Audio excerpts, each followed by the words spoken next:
Hello, hello, hello, hello. Ẹ̀yin èèyàn mi, a kú gbádùn o, a kú dédé wòyí. Àbọ̀ Ọlọ́run á dájú lórí wa. Gist tí wọ́n mú wá sí etí gbọ́ wa ní wákàtí yìí, ó sọ sí ni lẹ́nu ó buyọ̀ sí.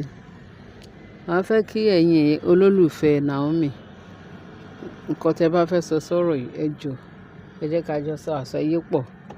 Torí gbogbo wa náà là ń gbọ́ gbogbo gúlẹ̀gúlẹ̀, gbogbo akitiyan rògbòdìyàn tó ń ṣẹlẹ̀ láti ìgbà tí wọ́n ti àtáàkì Naomi. Pàápàá jùlọ kì í ṣe pé ìgbà tó ń àtáàkì, láti Genesis ọ̀rọ̀ Naomi àti àwọn olórí láàfin àti bí kábíyèsí ṣe ń sá, tó ń sá eré pé kí gbogbo nǹkan lè dá. Ṣùgbọ́n ní àárín area yẹn, gbogbo nǹkan tó wà ńbẹ̀, àwa gan àìtí ọpọlọ wa kò tíì settle nípa àwọn ọ̀rọ̀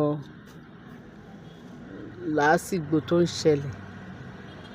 Torí ẹ̀ mo ṣe ní kí n pè wá ṣàkíyèsí kẹ́ lè bá wa tọ́nà sí ọ̀rọ̀ yìí. Ẹ jọ̀wọ́, a jọ ń pé gbọ́n ni. Bẹ́ẹ̀ ni. So wọ́n ní Naomi pé kábíyèsí wá s'Àkúrẹ́. Ó ti rò pé bóyá wọ́n ní important talk pé kábíyèsí jọ̀ọ́ àwọn fẹ́ rí wọn l'Àkúrẹ́.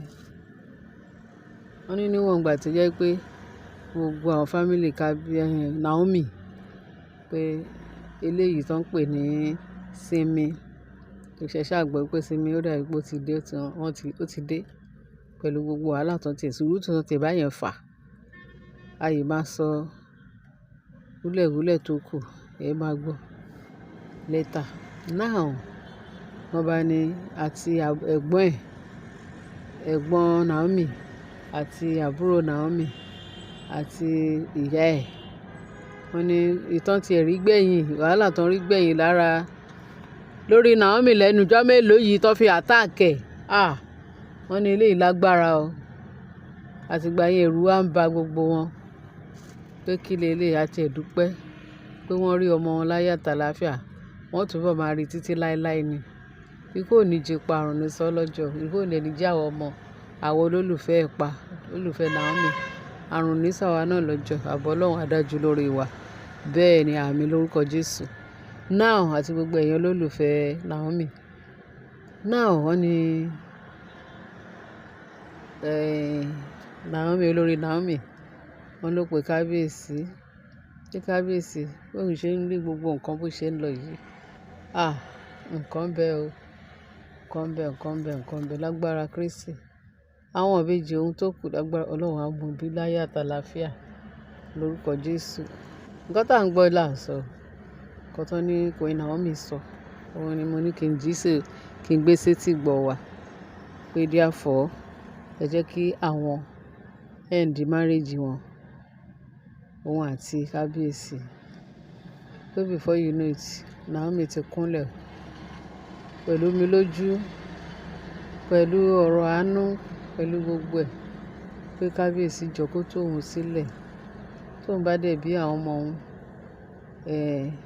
ó kúkú dà. Kábíyèsí náà ló ní. Ó yè lò òun náà. Ẹ jẹ́ kí a end ẹ̀ sí tùbínùbí. Pé kóun máa bọ̀ láàfin. Pé ìyẹn náà máa le díẹ̀.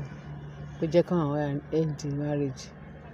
Torí àwọn èèyàn òun ti ń sọ pé wọ́n yọ òun o. Ọlọ́run má jẹ́ a rí o. Fìrífìrí ta rí yẹn. Ọlọ́run má yẹn kó lọ end sí búburú. Pẹ̀lú agbára ẹ̀jẹ̀ Jésù.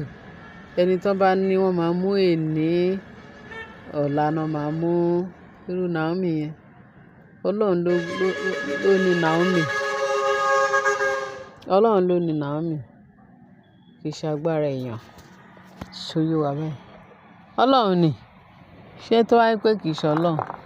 Ordinary human being, ordinary èèyàn lásán ní gbogbo ìṣòro yẹn máa dé bá tó máa rúyè. Naomi ló ń jẹ́ bẹ́ẹ̀. Naomi rúyè. Agbára Ọlọ́run ló ń jẹ́ bẹ́ẹ̀.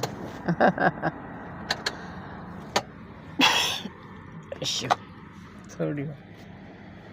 Naomi ń ru tiẹ̀ yìí ó dẹ̀ máa rù yìí títí láéláé pẹ̀lú ìfẹ́ olùgbàlà kò yóò sí nǹkan fún Naomi. Bẹ́ẹ̀ ni wọ́n ní Naomi sọ fún kábíyèsí pé ẹ jẹ́ ká bó ṣe wà yìí ó yẹ ń dùn ó yẹ ń dà ẹ jẹ́ ká ẹ̀ ń dẹ̀ ṣe gbọ́ kí kábíyèsí jọ pé kí kábíyèsí jọ kó tiẹ̀ wo ìgbésí ayé tòun kó má jẹ́ kí òun lọ lùgbàdì nǹkan tí ò dáa àbí bí kábíyèsí ṣe ń wo òun yìí ṣé kó òun kọ́ lọ́ máa yẹ kó òun lọ kó òun kábíyèsí pé kó òun má lọ wọ́n kí nǹkan kan má lọ ṣe òun pé a dúpẹ́ lọ́dọ̀ Ọlọ́run pé Ọlọ́run kó òun yọ nínú ewukéwu yẹn Ọlọ́run dẹ̀ ṣàánú fún òun ó ṣàmọ̀nà ẹ̀ kí kábíyèsí jọ kán ẹ̀ǹdẹ̀ sí bí wọ́n ṣe ibi tán bá dé yìí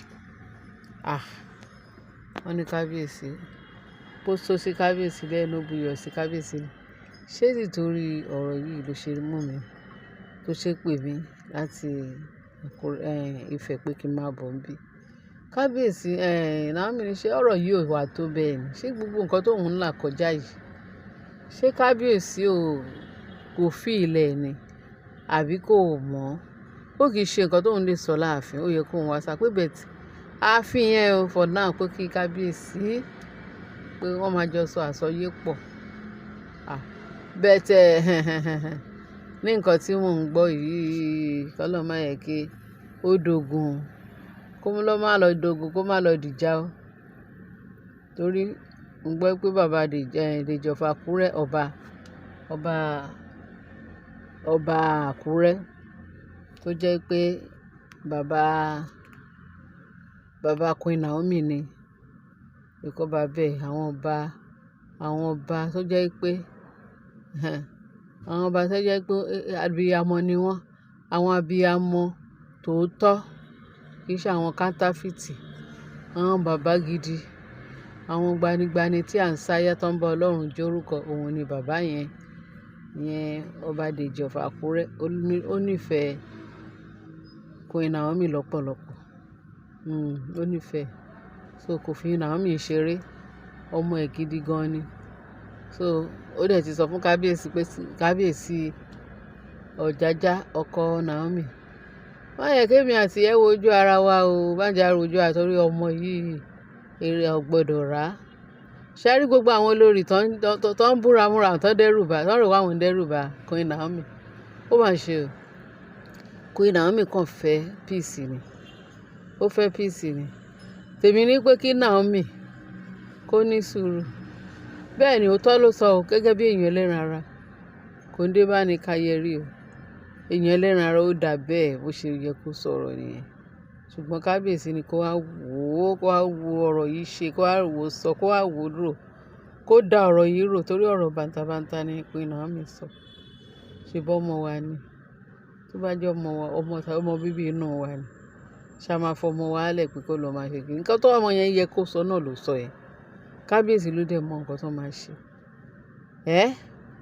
àwọn tó jẹ́ pé kì í ṣe pé bóyá fọmọ yọ̀ wọ́n ti bí nǹkan tán níbi kan tó wọnú ilé kábíyèsí wọ́n kàn wá wéèsì táìmù kábíyèsí àbí wọ́n wéèsì táìmù ara wọn kì í ṣe ti kábíyèsí tí kábíyèsí bá dẹ̀ wọ́n pé òun fẹ́ kẹ́nìbọ̀dì wéèsì táìmù wọn kó check wọn kó ní kó máa padà síbi tán ti ń bọ̀ kò jù bẹ́ẹ̀ lọ just simple as ABC ó yìí sọ tradition or no tradition Ọlọ́run ti mú gbogbo nǹkan dẹ̀ràn fún wa ó ti fi Jésù ṣètùtù fún ẹ̀ṣẹ̀ gbogbo aráyé pátápátá pé ẹnikẹ́ni tó bá gbàgbọ́ yóò rí ìyà ìnípẹ̀kun kí ló dé tẹ́ ẹ fẹ́ kí Naomi ní sinmi ẹni tó bá dẹ̀ ní Naomi ò ní sinmi torí ewu ojú omi ò kì í ní sinmi àwọn náà máa ṣiṣẹ́ wọn ní sinmi títí láé àti láéláé till kingdom come in the mighty name of Jesus ẹ̀yin èèyàn wa ẹ bá share kí ẹ bá like kẹ́dẹ̀ bá subscribe kẹ́dẹ̀ bá comment sí